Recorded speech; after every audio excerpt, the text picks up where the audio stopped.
Hey everybody, welcome back to Lemon Branch DIY, the place where I share DIY home fixes that save you time and money. And today we are working on one of my favorite pairs of jeans. The button came off of it and I don't want to throw them away. I'm going to show you how to fix it. Let's get to it.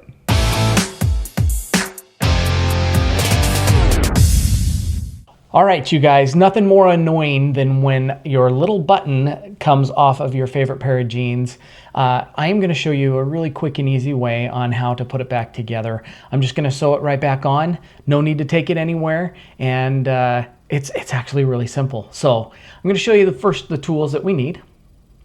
So right here, this is a really awesome tool kit. This sewing kit is actually all steel needles. Now what I like about these is they do not bend, but this kit is a really good starter kit that comes with all the tools that you need, and it's very affordable. So I will leave a link in the description down below for all of this kit. Okay, so first thing we're gonna do is obviously we're gonna get the jeans out and we're gonna just double check. This one's pretty simple. You can see exactly where this button went. So a lot of this is probably pretty self-explanatory, but I'm just gonna show you how I do it and why I think it's just a super easy fix.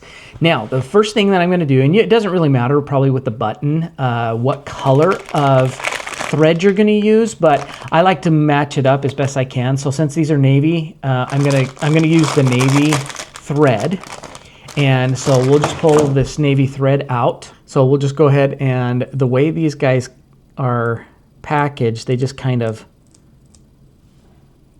put the thread underneath like that, and then I'm able to get it going here. So let's go ahead and get some thread, and we don't need that much thread, but just a little bit. We're gonna pull that much out, and then I'm just gonna clip it off the end. Now, one thing I really like about these is it comes with these steel needles, and so they don't bend on you. They're really rigid and easy to use. Now, the other thing I like about it is it comes with this threading tool. It makes it so easy. You just stick this right through the eye of the needle, just like that.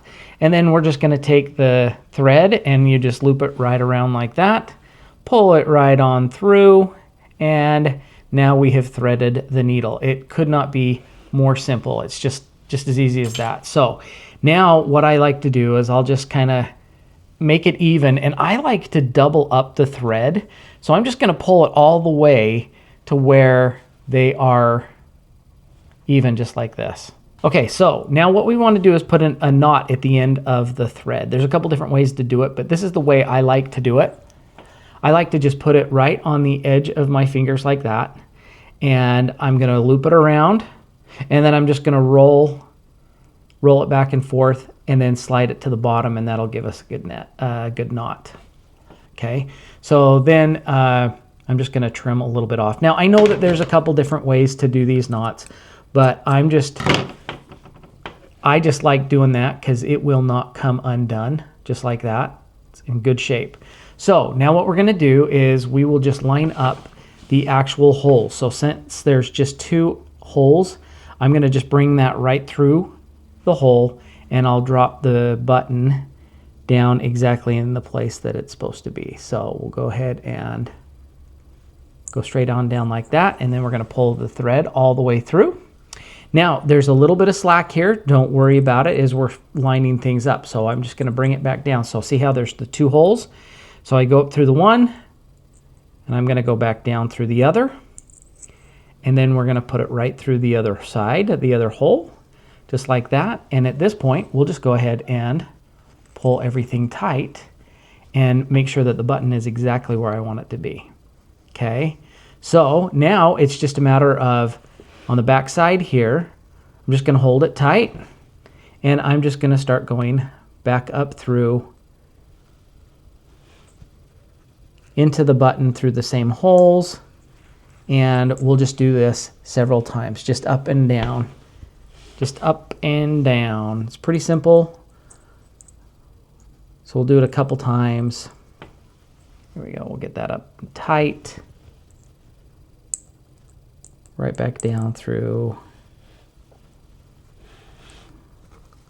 the back. Now that I've got this pretty tight, so I've got it on, I want it to stay tight. This particular button's a little bit finicky. So what I'm going to do is, while I'm holding it tight like this, I'm just going to do a quick little, I'm going to run it through, and I'm going to just tie it off like that and give me a nice little knot just like that. Okay, so now this is kind of in its place, and I'm just going to start reinforcing it now by just going up and down through the button, probably 5 or 6 times. So we'll just go ahead and just keep going straight up and through. Now, a lot of times you're going to see that there's a button that has 4 holes. This one only has 2. So basically, I'm just doing a loop around and around and around. And I will tie it off every once in a while. So if something does fray, the whole thing is going to stay nice and tight. So we'll just go up on one side and then back down on the other side, just like that. And it's now starting to get a little bit harder to pull the needle through the same area where the thread is, because these holes are just not that big. And so once that starts to happen, then we are in good shape to stop. So now, once we're done, what I like to do is you just can go right through, just like this, like the thread. I go through some of the thread just like that. So see how I've got that going through the thread. And then what you can do is you can come up and take the extra and loop it around like 3 times, you know, just like that. And then as you pull up, just like that, it will create that knot. So then we've got a nice knot, and it is not going to come undone. All right, so then you just kind of clip the end off, and you can see this thing is not going to come off at all. We've got it so sewn in. We've got it sewn in so tight, it is not going to come off. All right, so there you have it, guys. It's pretty simple, pretty straightforward. So now that you know how to do that, check out this other video I did on how to hem your jeans without cutting them and without a sewing machine. So thanks again for being with us, and we'll see you on that other video.